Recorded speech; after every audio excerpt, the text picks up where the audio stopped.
kemuliaan manusia tidak ditentukan oleh jenis kelamin, tetapi oleh ketakwaan. Sobat pelatihan yang dirahmati oleh Allah Subhanahu wa Ta'ala, penting bagi kita untuk dapat membedakan antara seks dan gender. Seks adalah perbedaan biologis yang kodrati. Laki-laki memiliki kromosom X atau Y, perempuan memiliki kromosom XX, perempuan memiliki rahim dan bisa hamil, laki-laki memiliki testis dan menghasilkan sperma. Ini biasanya bawaan lahir.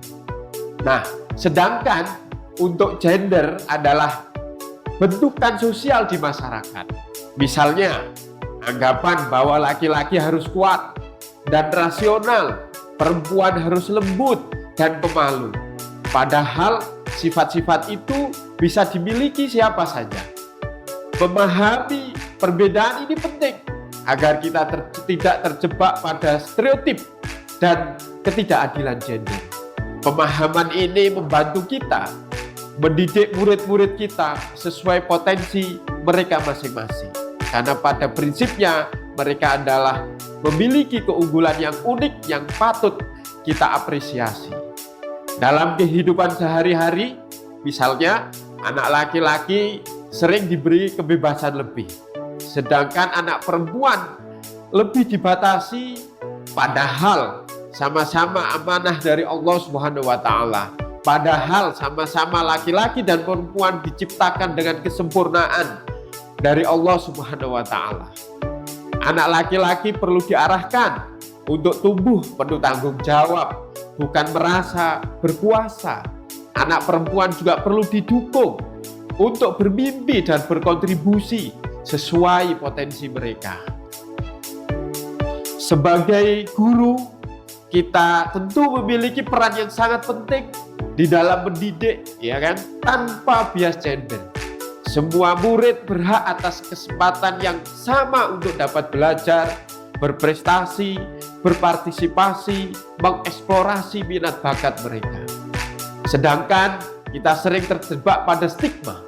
Stigma ini adalah cap negatif. Seperti halnya misalkan anak laki-laki yang suka seni kadang diejek. Anak perempuan yang tegas kadang dianggap kasar. Pada sisi lain kita juga harus memahami apa itu konsepsi diskriminasi. Diskriminasi adalah perlakuan tidak adil karena stigma tersebut. Ketidakadilan gender sering diturunkan melalui keluarga, melalui pewarisan budaya, bahkan juga pengaruh-pengaruh media. Sering kita jumpai misalkan salah satu contohnya, murid perempuan ingin ikut futsal atau apa olahraga yang berbau agak sedikit menguras tenaga fisik, ya kan? Dilarang karena itu olahraga laki-laki katanya. Atau laki-laki suka yang menulis puisi, memasak, malah justru ditertawakan, dibully dan seterusnya. Padahal semua minat dan bakat adalah amanah dari Allah Subhanahu wa Ta'ala yang harus kita dukung, kita kembangkan untuk masa depan anak-anak kita. Islam menekankan kepada kita semuanya terkait konsepsi kesetaraan dan keadilan. Islam menjunjung tinggi konsep musyawarah, kesetaraan. Allah menciptakan manusia dari satu jiwa, seperti halnya pesan di dalam Quran surat An-Nisa ayat 1. Laki-laki dan perempuan adalah setara dalam kemanusiaan dan tentu setara dalam aktivitas dan pergaulan sosial lainnya. Pada prinsip lain, Islam menjunjung tentang konsep adalah keadilan. Allah memerintahkan kita untuk berperilaku adil. Pesan itu disampaikan dalam Quran surat An-Nahl ayat 90. Tidak boleh ada perlakuan berbeda hanya karena jenis kelamin. Dan pada prinsip lain, Islam menjunjung tinggi tentang prinsip rahmah, kasih sayang. Nabi Muhammad SAW memberikan teladan kepada kita semuanya. Bagaimana kemudian beliau sangat perhatian kepada perempuan.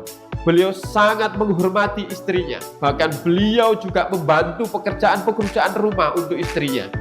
Maka Karena apa? Di dalam sebuah hadis disebutkan bahwa sebaik-baiknya di antara kalian adalah orang yang kemudian memiliki kasih sayang kepada keluarganya, orang yang kemudian menghormati istrinya, menghormati perempuan. Di dalam prinsip lain, Islam menjunjung tinggi tentang konsep syuro atau bermusyawarah.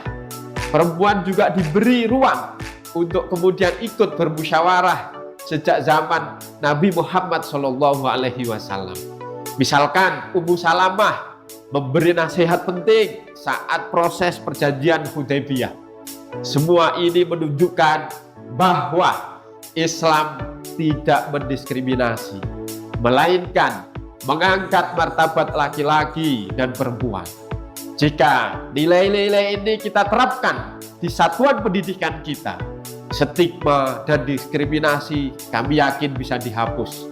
Dan murid-murid kita, anak-anak kita akan tumbuh dengan penuh percaya diri, penuh partisipasi, minat bakatnya tereksplorasi dengan baik.